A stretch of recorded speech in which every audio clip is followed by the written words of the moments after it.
Hi, I'm Shelly Young, owner of the Chopping Block, and today I'm going to teach you how to make a fruit crisp.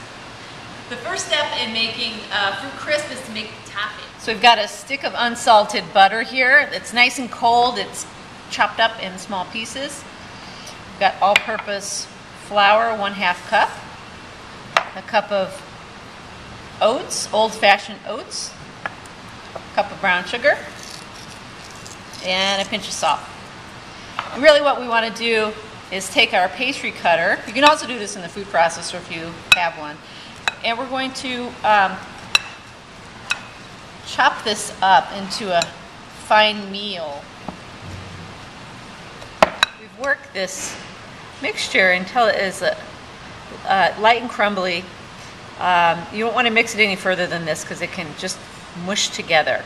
We want to put this back in the refrigerator. So we've got 2 pounds of Granny Smith apples and a pound of pears. Now the pears are underripe, as you can see, and that's just fine. When we're baking them, it doesn't really matter. I would go for more underripe than ripe.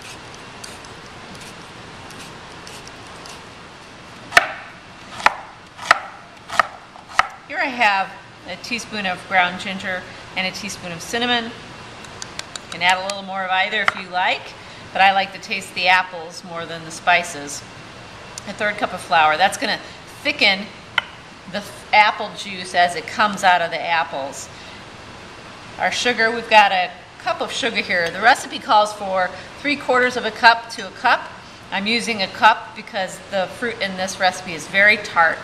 I could take this same recipe and make it with blueberries or with other berries or plums or apricots, anything like that. And if the fruit is sweeter, you may want to use a little less sugar.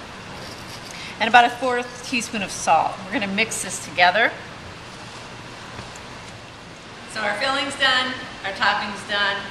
We've got a baking dish here that's been buttered. I'm going to go ahead and put this together.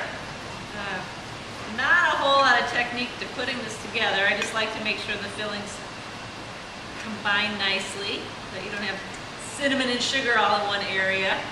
We'll spread this around and sprinkle the topping over.